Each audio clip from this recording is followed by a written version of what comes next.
Ladies and gentlemen, it's time to Wrestle Rock with Rick Connor. What the F was that entire freaking promo about? Mark Kalbacher. She's like the James Ellsworth of women. And Corey Castle. They look like Paul London and Brian Kendrick mixed. Hey, everybody, what's going on? Welcome to another episode of Wrestle Rock. Corey Castle will be joining us soon. He was out and about somewhere. He's the busiest man during a pandemic that I've ever seen. The man is always out doing something. It's crazy. But here we are, man. Is it gone? No, there it is. Mark What is with this dot on my screen? has a white dot here in the middle of his screen. It's just, I don't know if it's a lens flare. I don't know if it's something going on. There's just a little white dot in the middle of his face. I'm filming a J.J. Abrams movie in my house.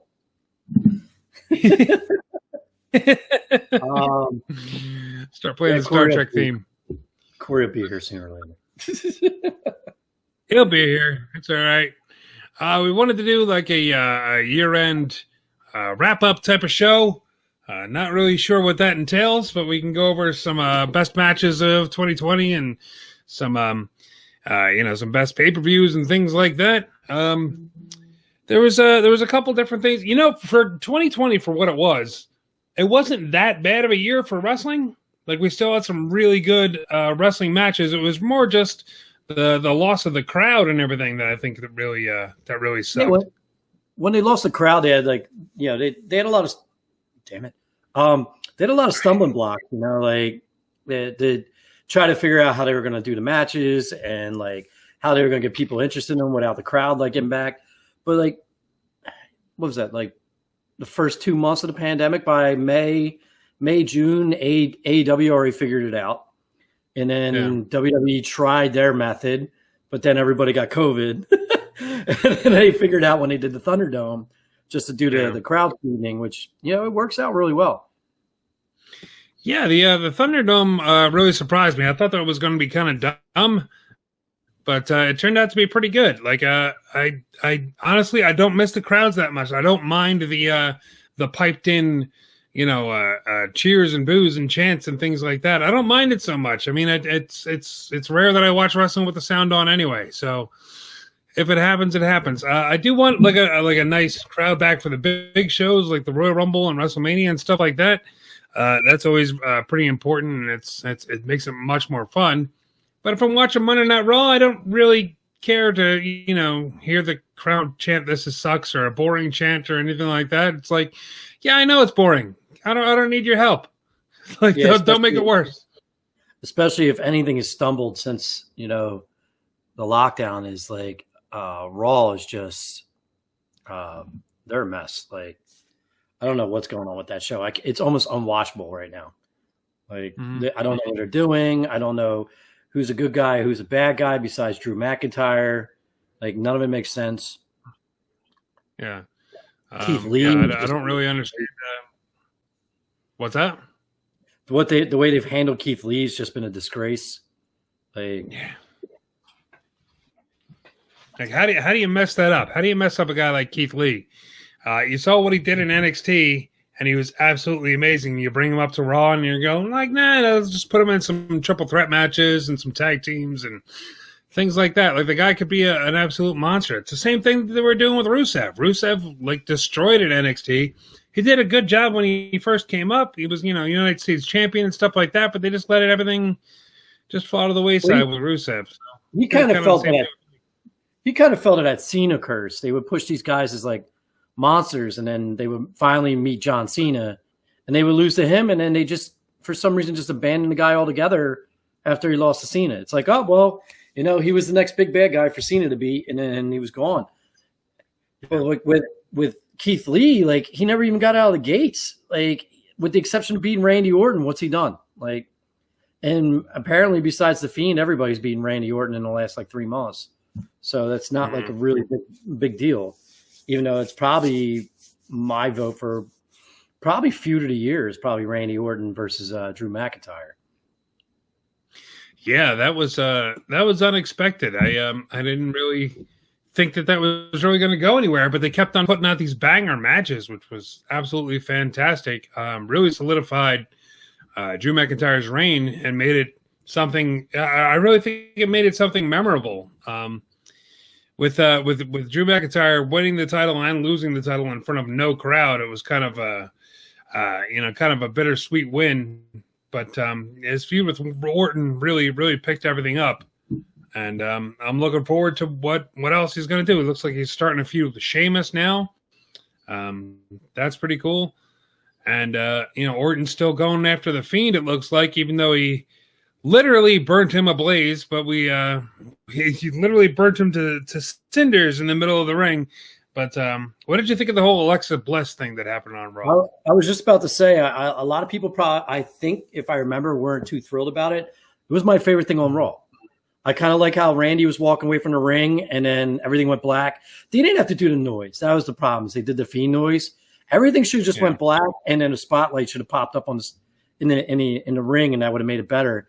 But the whole spotlight on the ring and Alexa's just sitting there on the swing and basically announces that the Fiend's going to be back, and the rumor is it's going to be a totally different character that he's developing again, which is that guy's mind is.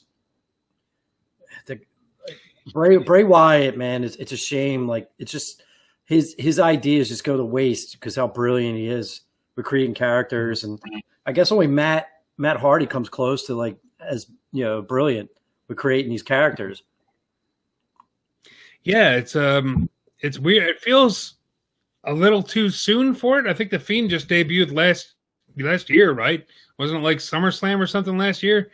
Where when he ran against Finn Balor, was that last year or 2 years ago? 2 years. He's been around at least two.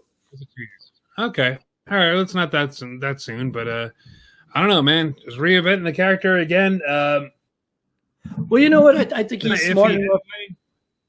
I think he's smart enough. He realizes that they're treading water with the character, like the old Bray Wyatt. He talks a big game, and then he basically makes it sound like this big horror monster / serial killer is going to come get you and you're going to lose the match. And then what happens? Randy Orton lights him on fire. Seth Rollins, somehow beats him in a cage match. When they did him right, when he destroyed people, it was fun, but he never really got to that, he's impossible to beat type character, which they should have built him into, and then have someone like Drew McIntyre or somebody like that beat him down the line. But they just kept they just keep starting and stopping with him and that character. And then taking him off SmackDown, putting him on Raw when he's got a program on SmackDown with Kevin Owens, and they just squash it because Kevin Owens is still on SmackDown. They just start a whole new program on the other show. I think he just sees it as they're treading water with the character, and he's gonna possibly come with something new or an amalgam maybe of his other characters. I don't know. Yeah, I'm excited for it. I am too. I'm really excited for it. It'd be nice to see what comes up and gets a little something to look forward to for 2021, which is pretty cool. They did kind of drop the ball with him this year. You figure with no crowd and the ability to put on match, like I thought his match with Cena at WrestleMania was great. That's Firefly Fun. I thought that was really fun. I really think they should have done more stuff like that. They had the opportunity to do it, and they just kind of squandered it. So hopefully this new character they'll do a little bit better with. Yeah, it was weird too, because with that John Cena match, when you watch it, it's this is what they should be doing with his character. I like that he always has he has a history and goes after people that wrong Bray. But they should be brought into this weird world where the Funhouse is, instead of people showing up on the Funhouse and beating them up. And then they have to fight him in this world, which, he ends up showing your flaws and destroying you. John Cena, props for him for doing that. He basically ended his career, showing how much of how hated he was and how insecure he was and everything else. I thought it was great. And it's actually, we were talking about, you're wrapping up. It's one of my easily top 10 favorite matches in the entire year. Was that I didn't get it at first, and I watched it a second time. I'm like, oh, And then I was like, this is brilliant, like absolutely brilliant. Yeah, it's one of the more brilliant things Cena's done. Cena is not a guy that really minds any kind of self-deprecation or anything like that. So for him to go out there and really put over the Fiend, really put over Bray Wyatt, and put over the fact that they made some mistakes with Cena and his personal life as well with Brie, or with Nikki rather. It's really speaks to his character, and it's really nice that he did that. It was really, really fun. There was a lot of really good matches this year, though, which surprisingly, without a crowd in any promotion, Impact, AEW, New Japan, like all these. The year didn't start off like that, but it for the most part, we just didn't have a crowd or anything like that. And the fact that we had so many good matches. And I really think WWE needs to start paying attention, because they're basically it's like watching like Marvel or whatever. It's like, you got WWE's Thanos, and then you got all these little places all assembling, and now they're going to start trading talent and trying to build like their own group to fight against this big monster. And they're doing it well. They're all doing it well. I mean, Impact's a little hokey, but they're starting to get there now. Mm-hmm. So, Corey. Hey, dude. Hey, Corey Castle's here. Is that? Can you guys hear me okay? Yeah. No. Okay. No, you sound horrible. Try talking into the microphone. Hello. Yeah, there you That's go. much better. Hi. What's going on, sir? Sorry, I was just running That's a very crazy nice hoodie errands. you're wearing there. What's up? You said that's a What? very nice hoodie you're wearing there. Thanks, the hoodie. dude. You're wearing a nice hoodie. Thanks. Very cool. I got it Where'd you during get WrestleBell Rock. that? Very nice. I got it during Very WrestleBell cool. Rock. Trying to help some Yeah, I charities. still and haven't. such. You did. You very much did. Very much did. I still haven't been able to check the numbers for the Partners in Health, what we did on the website, but it was very cool that we got to raise $560 for Red Nose Day. It was awesome. For those of you who don't know, the Red Nose Day thing was a global thing that was going on from December 12th to December 20th, which is the day we did it. That was YouTubers from all over the place collaborating and not collaborating, but they were all building towards one charity. So we raised $560, but globally through that entire week, they raised over $4 million. So we're a little part of that. We were part of that. Hey, man. We're very much a part of that. We raised $560, and that's pretty sweet for a little tiny that's $4 YouTube channel million. that doesn't really do much. That's pretty dope. Yeah, dude. It's like it's like taking spoonfuls of the ocean. It's still water. Yeah, man. Still slowly I drinking. guess. Drinking it.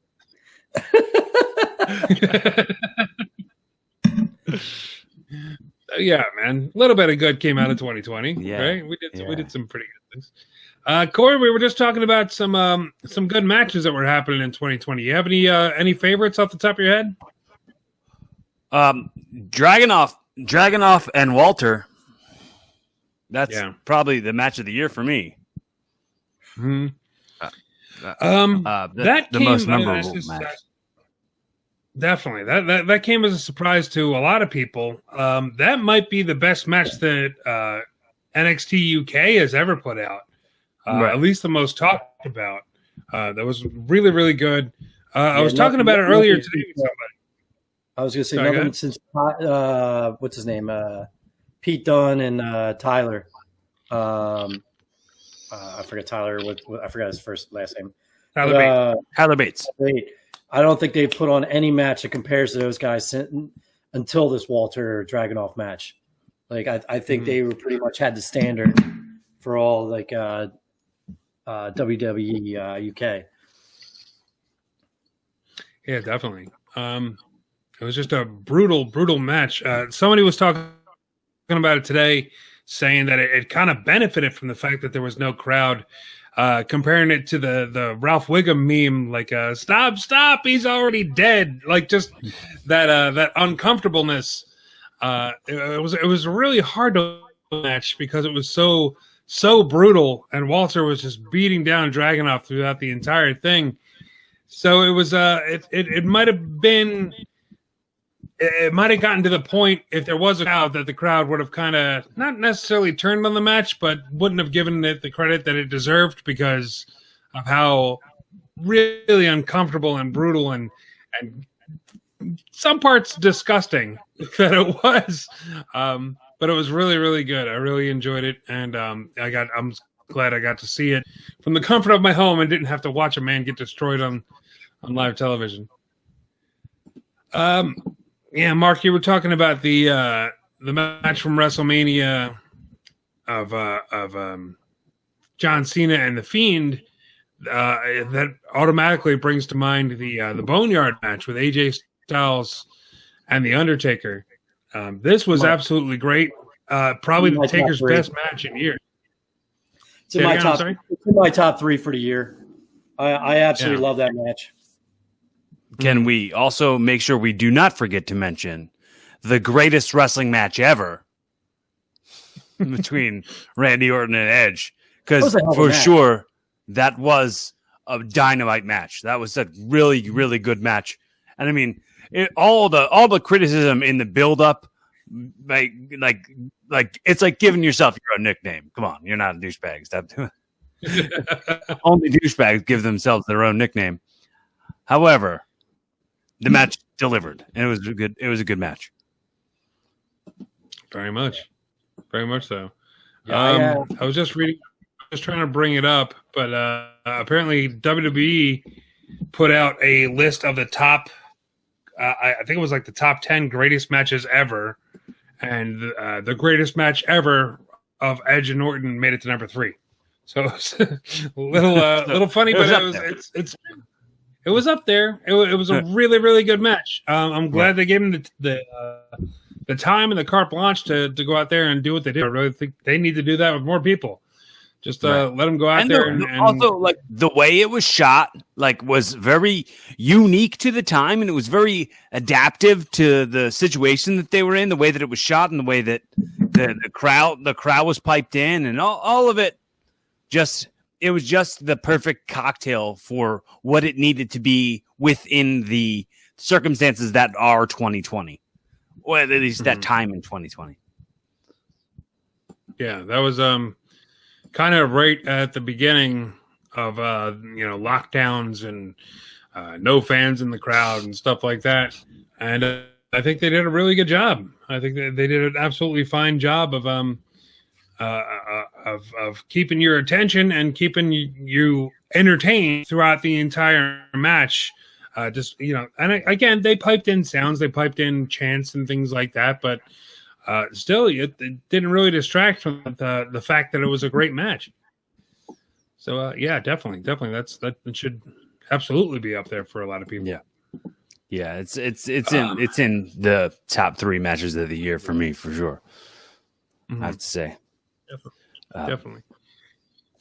What other matches? What other matches did you guys discuss? My favorite match of the year, I was just about to say, was AJ Styles versus Daniel Bryan for the Intercontinental on SmackDown.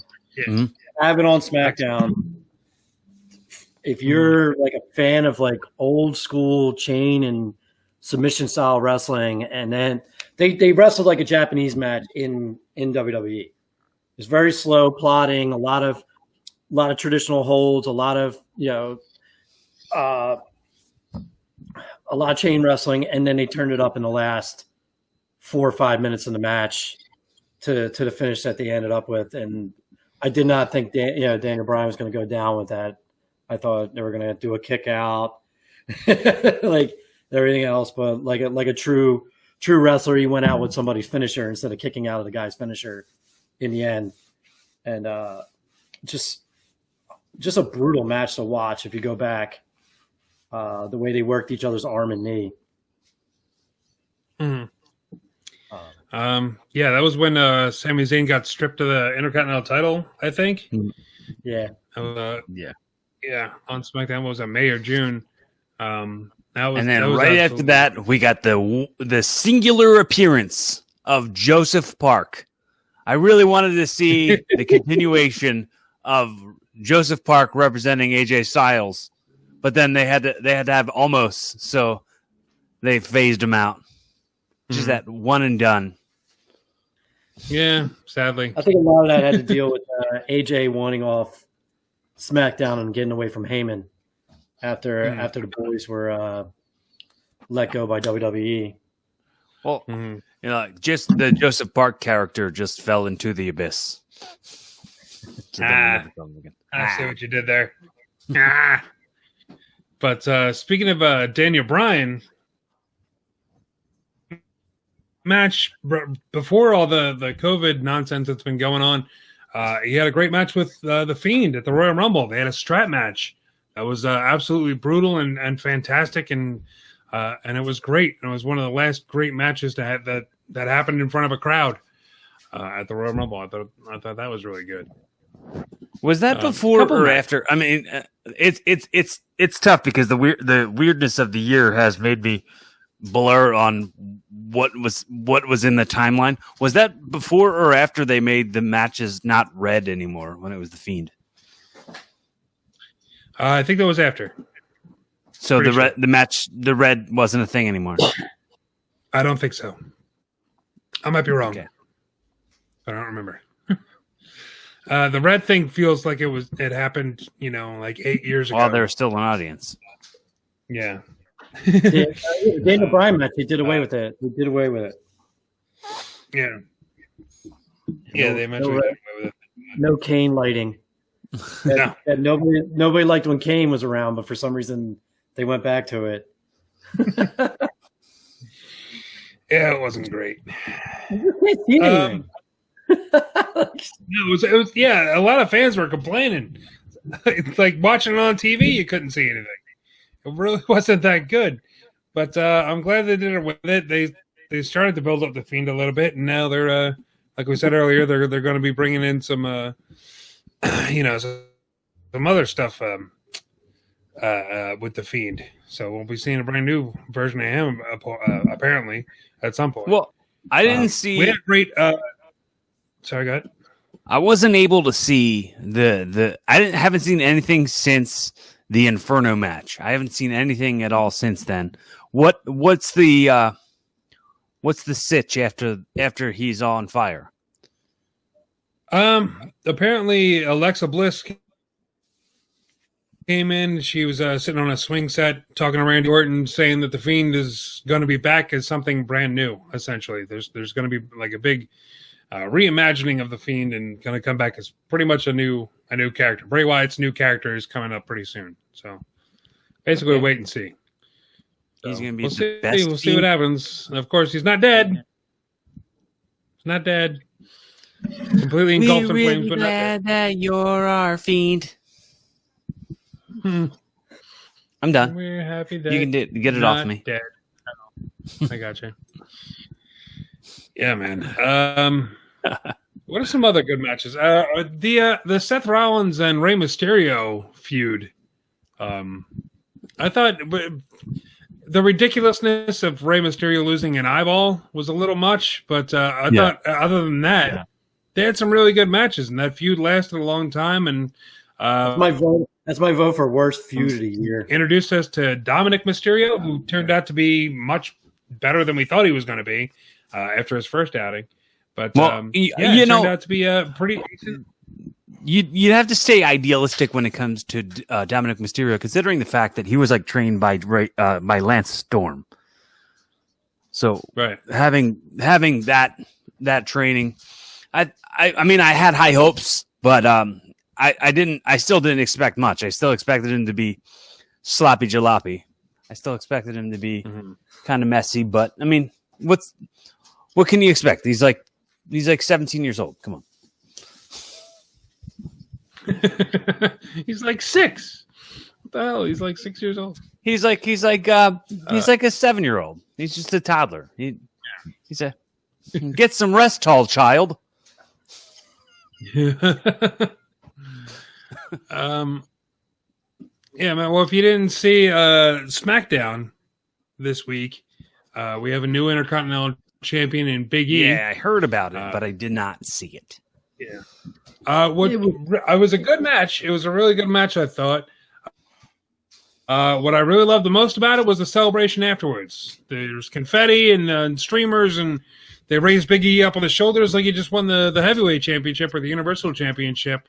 It's rare that we get to see the Intercontinental title shown like this, which has really been missed because the Intercontinental title has a huge history, and it used to be like the Workman's title, and it just hasn't been that for years now. So I'm hoping that they start to treat that title a little bit better. What are you doing, sir? So I'm using a different computer, and I'm looking for like a volume so I can hear it better. But okay. There's not the button isn't the same on this computer. What happened to your headphones? They're in my room, and I'm not.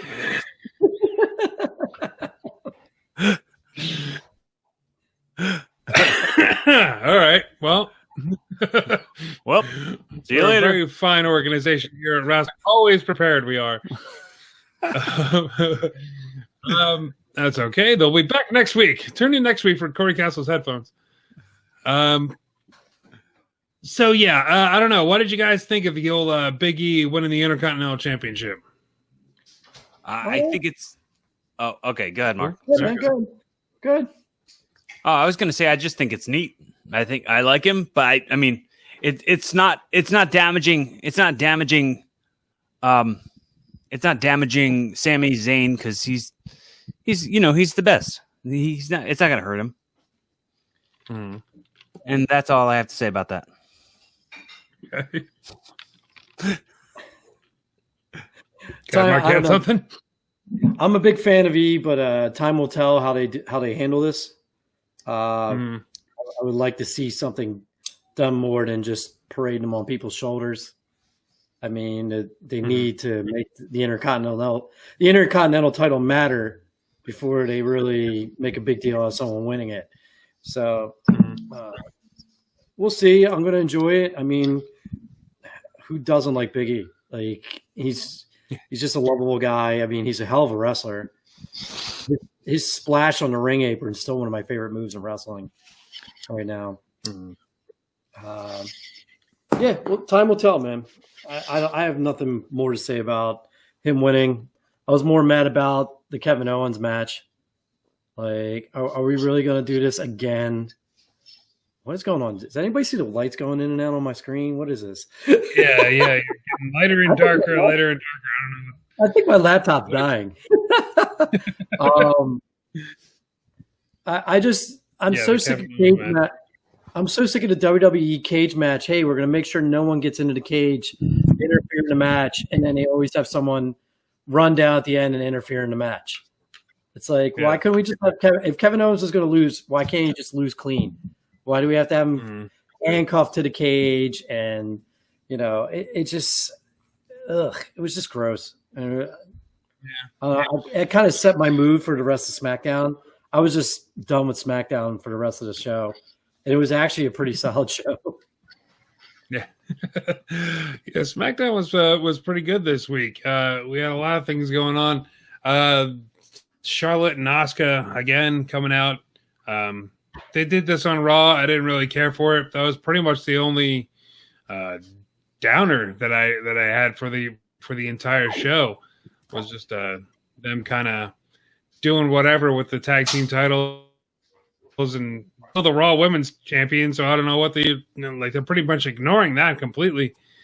So I don't know. We'll see what happens with that. But yeah, for the Big E thing, it is kind of a time will tell type of situation. We need to see them build up the Intercontinental title with Big E, and also I hope this pushes Big E to bigger things. If when he drops the Intercontinental Championship, does he stay in that kind of mid-card range? Does he keep on going after the Intercontinental title, or is this a stepping stone to something bigger? So We'll see, because we were all thinking that he was going to win the Royal Rumble and go on to face Roman Reigns and all this other stuff. So I guess a change of plans with that one.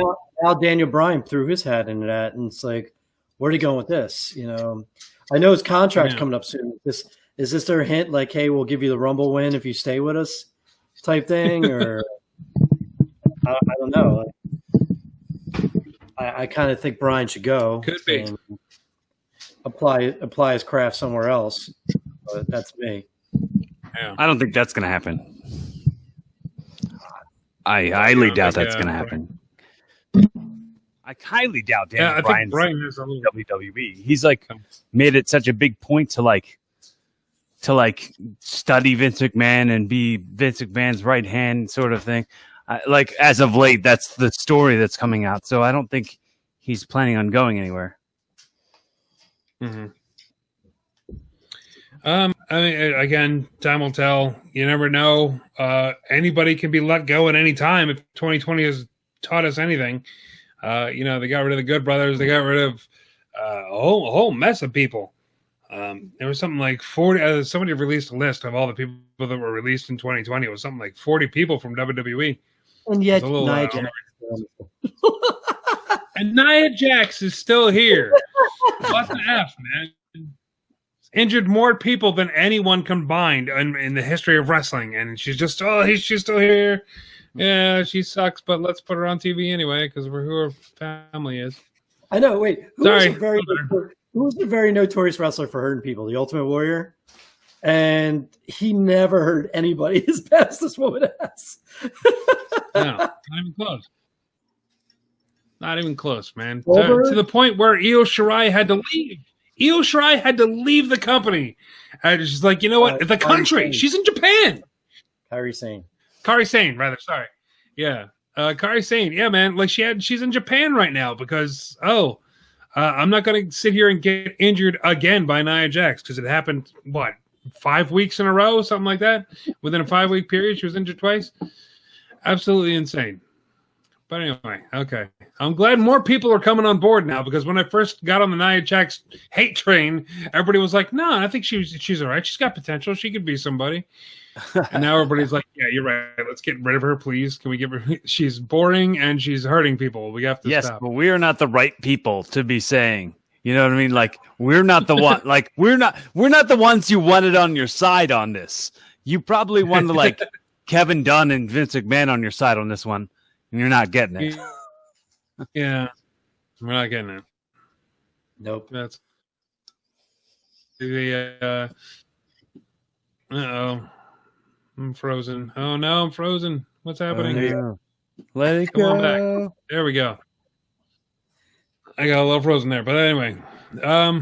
Yeah, man. So again, time will tell with Nia Jax. Let's see who she can injure in 2021. Because watch 2021 be any different. But moving on, WWE announced Legends Night. Their big answer to what's gonna save Raw from the USA corporate office being upset at the low ratings. This is gonna be they do stuff like this all the time with Raw Old School and Legends Nights and things like that. Let's bring some of the older talent in. What's that? It always does big ratings. It's just sad. It draws one big rating and then it goes right back to normal, right back to crappy normal. Like it's like you can't change things for one night and expect that to change the entire results of your crap ass show. Mm-hmm. Like the ratings are gonna still suck. Mm-hmm. After that one night. Legends Night. But like, what are you going to do? Like Ric Flair does not look healthy, and you're going to parade him out in that ring and have him do his woos and all that. Like, I mean, it's like sad to look at. It's like heartbreaking, and they're just parading him out there. Big Show's on part of Legends Night. Big Show, like, really? Who else? I think Hogan's coming. I think they're going to have Hogan on there. Yeah, I got a list here. These are the names that have been announced so far. It's going to be Hulk Hogan, Ric Flair, The Big Show, Kurt Angle, the Boogeyman, because he's a legend, Carlito, Alicia Fox. When I think legends, I think of Alicia Fox. Michael Hayes, Michael P.S. Hayes, Mark Henry, Hillbilly Jim, Erwin R. Shyster, Ivory, Jacqueline, Jeff Jarrett, Melina, Sergeant Slaughter, of course, Tatanka, Tori Wilson, and Mickey James. Isn't Mickey James still on the current roster? She is a current roster member, yes. Well, I guess this is our big reintroduction to Melina. I heard she was coming back. So I guess they're going to use Legends Night to bring her out and then start something with her. Could this be, honestly, just maybe this is just speculation, but could this be where like the reintroduction of an Attitude Era type feel is inched out tiny piece by piece? Maybe. Only if they have Randy Orton come out and kill every single one of these legends. It'd be the crazy. Everyone talks. Randy Orton comes out and just RKOs them as soon as they start talking. Like 30 legends just laid out by the end of the night.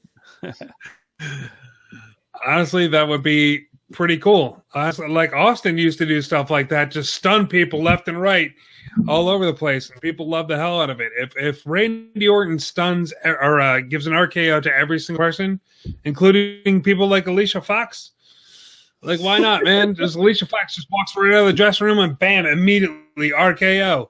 That'd be great. I honestly, I would absolutely love that. It just showed him locking him up in a cage and he's just salivating. He just rocked. Randy's not allowed out of the cage until all the legends are out. I honestly, yeah, that'd be really funny. Not.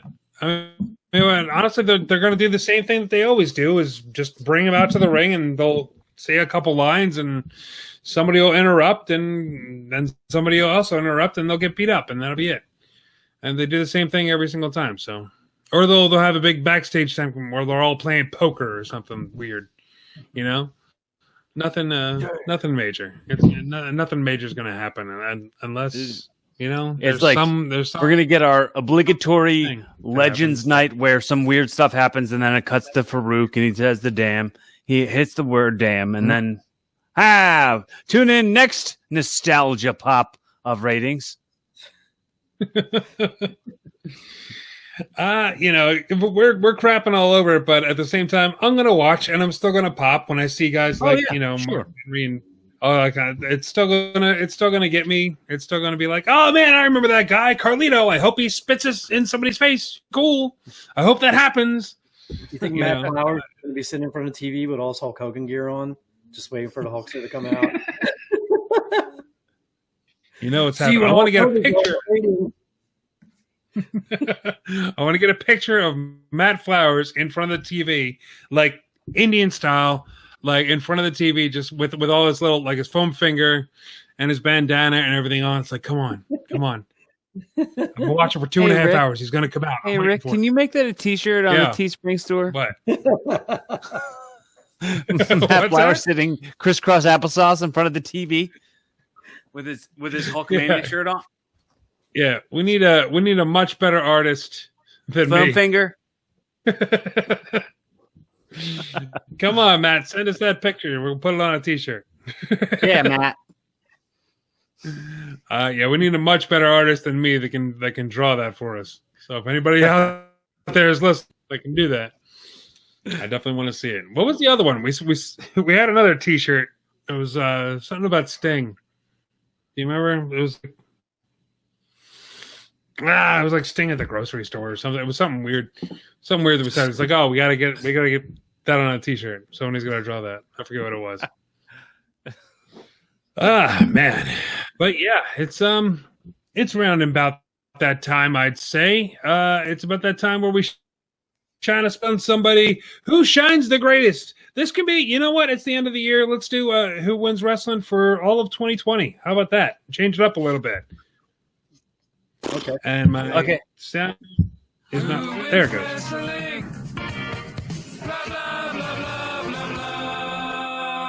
Who wants to go first? Because I got nothing. I'll go. All right, I will go. John Moxley. I will go with Jon Moxley from his departure WWE to all his matches in Japan to holding the AEW championship for a year. Another guy they said he wouldn't do anything once he left WWE, or WWE had no value in him, and he left, and he proved how valuable he really is. I think he's had a great run, and to lose to Kenny Omega only like a couple of weeks ago, shows he's a big star, and he's one of the only guys I actually watch in AEW. So when it comes to actual talent over there, he's like one of the only 4 guys I watch. Yeah, I'm going with Jon Moxley. I think he had a hell of a year. Yeah, I don't blame you, man. Corey, what do you got? What do you think, man? Sami Zayn. Sami Zayn. Sami Zayn. Yeah, I think he had taken that time recently off with the Intercontinental, and then the whole Intercontinental title reign and the whole creativity and stuff that no one's really seen in wrestling for a while. He just kind of brought it all back, and a smart heel. That's what a heel does. A heel cheats. A heel gives excuses and believes in what his excuses are. I believe in Sami Zayn. Make that a t-shirt. Damn it. Well, I believe in Roman Reigns because I don't think anybody's had a better year in my estimation. Yeah. Complete 180. 360 degrees. 360 degrees is all the way back around. No, but for somebody you talk about somebody that took some time off due to this ongoing global pandemic bull crap that's been going on, took some time off, rightfully so, because everybody was getting sick, as we were bringing up earlier. But yeah, took that time off, came back as a completely different person with completely different teeth, and he's been doing great. He's been the most entertaining thing to watch in wrestling as of right now. And he came back when? What was it, August or September or something like that? He came back. Yeah, and it's the guy has not been boring at all. Every single time he's out there, it's entertaining in some way or form, whether it be a match or a promo or whatever. From pay-per-view to SmackDown to pay-per-view to SmackDown or everything in between, it's all been fantastic. If somebody right now came in and said, "What's going on with wrestling?" I would show them Roman Reigns. This whole angle with the family storyline and everything going on, and even to Kevin Owens, which has been a great feud. Cage match aside, ending as a cage match aside, the actual cage match I thought was great. The ending, it's yeah, and it happens, but yeah, WWE's the king of booking bad endings on television. But yeah, I'm definitely going with Roman Reigns for who wins 2020. Who wins wrestling in 2020? That no one said AEW. Anybody? Oh, Jon Moxley. Well, no. He said Jon Moxley. Yeah. But, dude, believe me, AEW's got its pitfalls, but I think Moxley's. Whereas you have Jericho, but Jericho's more on the goofy side. I think Moxley's the wrestling side that shows what AEW can be. Even though he's still a little on the ultraviolet side, violent side, he's a hell of a wrestler. His matches are all solid. I mean, I want to real quick, if I can do this, take a moment to just kind of give my sympathies to the family of Brody Lee, the people who loved him. I only met him a few times, but super nice guy.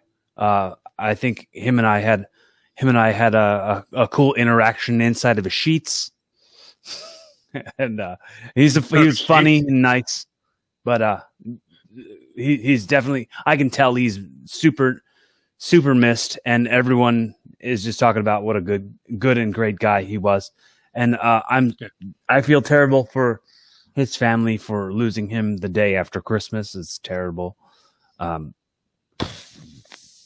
But I don't really know what I can say that hasn't been said a million times over. No. Yeah, it's been talked about a lot. Brody Lee passed away at the age of 41, which is really, really horrible. It's very, very young. His wife said it was non-COVID related lung problems. that apparently have been going on for a while. It's very, very sad. Again, I never met the guy. I have no relationship to him other than the fact that we both worked in Chikara. That's pretty much it. Not at the same time. So I never met the guy, but yeah, everybody's been saying he's been a great guy. I loved him as Intercontinental Champion when the WWE started to put him over as a single star. That was great. And I thought he was going to really go places from there. Unfortunately, he didn't. But he did. His Brody Lee storyline in AEW once they got away from the Vince McMahon character and just started making him more of this just hardcore like brutal wrestler. It was starting to catch fire. It was really starting, like I said, from what it looks like, he was universally loved. For me, he provided probably one of the top 5 biggest moments in the last 10 years for me is when the Wyatt family and the Shield met in the ring and they were all standing on the apron and they didn't even step in the ring yet and the crowd was losing their minds. It's just magic. Yeah. He was a part of that. He was the Wyatt family, him and Bray. I mean, Rowan was there, Strowman was there, but it was him and Luke Harper that were the Wyatt family. So he's a major part of wrestling for the last 10 years. It's a huge loss, man. Mm-hmm. Yeah. Very much. Hate to end it on that sad note, but that's about all we got for if we can just kind of turn it back into the positive real quick. I just want to kind of say the year has taught us a lot, and 2020 has taught us a lot as broadcasters as well. And I just kind of want to be grateful for it in this moment, where be grateful for the fact that we're all healthy and we're all safe and we're all good. But we learned that we don't have to go to a gosh darn studio to record a podcast, and we don't all have to be in the same place to do it. And this might be just the way we do it now. And this is actually great. I actually really like it this way. So I hope that you guys also like it this way as much as I do. But I mean, we could, continue into 2021 having amazing, excellent shows just like this, and maybe bring Matt Flowers back and get him to stop being a little wuss. I tried to get him to come back to one day, and he went through. He never came on. I'll get him back. He did call me about that. He was expecting me to text him, and apparently I emailed him, and he was in line at Wegmans and just couldn't get home to get the email. But whatever, we'll have him back on. He'll be back on for the Rumble. Yeah, I do enjoy this. Sorry, go ahead. Just say he's a good dude. I miss him. He was the first person to text me on Christmas. He was legit the first text I had on my phone. So, yeah, he's a good guy. Yeah. But yeah, I do like this format that we had. So that's something else good that came out of 2020. I think this is a lot better. You can see there's a couple videos on the YouTube channel of this show in the beginning of the year, back in like January or February, where we were, it was me and Mark on one couch in Cory's living room and Cory on another one. And it was pretty much this, but it was in the same room on 2 different screens on 2 different cameras. It was just awkward looking and weird. But I think this is a lot better. So I'm all for it. We figured out something that gels a little bit better. Yeah. Out of necessity. Yeah. And eventually I'm going to get a better microphone so you'll be able to hear me a little bit better. And it'll stop cutting out, and hopefully I can figure out a way to get a better internet connection, and we can all stop cutting out.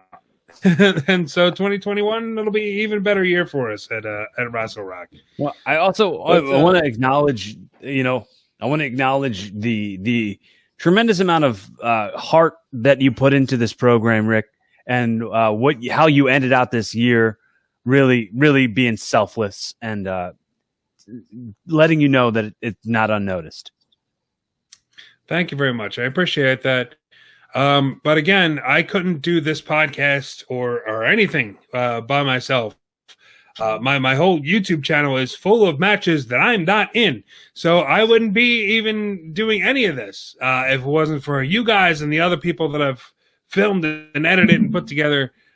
I do work hard, but at the same time, I could not do it alone. So don't even think for a second that I'm being overly humble. Yeah, we are lucky though. We have a crew of guys, man. That from all the independent wrestlers to Matt to especially Nick Burke, who's always with us.